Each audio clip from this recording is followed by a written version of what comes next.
Angel here.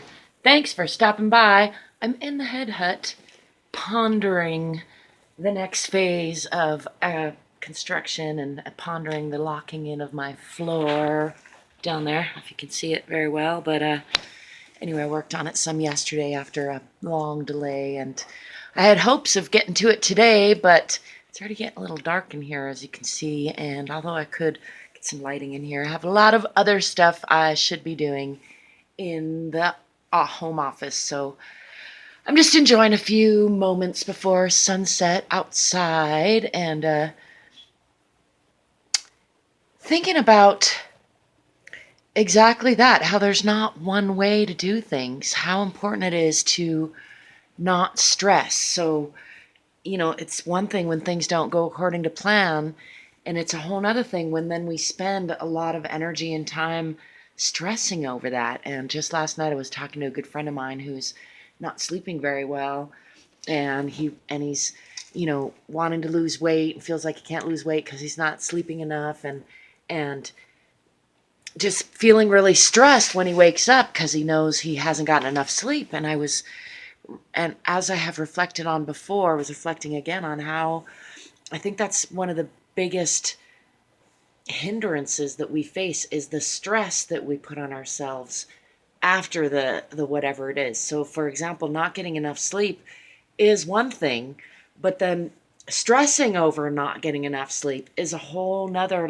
basket of layers. Whereas if you just accept, for whatever reason, I'm not tired right now, and get up and do something, or maybe read or write and be productive instead of ruminating on how bad that is, which is the worst thing you can do. And the same with dietary issues, which I have many of. I try to avoid gluten, and if I accidentally eat some, I think the worst thing I can do is stress over that and think, well, I'm probably going to get sick now, I'm probably going to feel bad, because then it's just increases the odds that I will. Whereas if I just think, luckily I'm healthy enough, strong enough that, and I noticed it soon enough that a little bit isn't going to kill me. I've survived much worse before. And I just go on, trying to do the best I can from where I am. And similarly with my plans down here, I could sit here and try to work in the dark and mess things up, or feel bad or stress over not getting my plans done.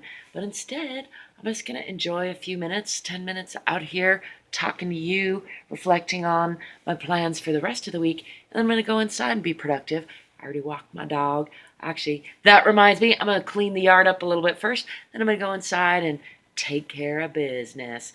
And I feel good about that. I don't have any stress over my plans changing day to day. Now, part of that is that I have some flexibility and a pattern of habit of not stressing over changing my plans. Although, that being said, I stress plenty. If you know me well, you know I sometimes get very stressed about plans changing. I've come a long way.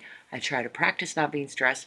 And yet still, sometimes if I have a certain way, a certain method, a certain timing in my head, and then things don't go according to plan, I tend to beat myself up internally, mentally, verbally sometimes.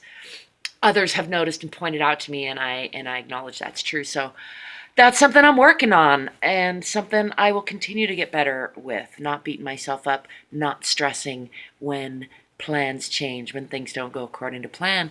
Just going with the flow. And as I've spoken to before, that doesn't mean not making plans, doesn't mean being wishy-washy. It just means adjusting according to how the plans change. That's life.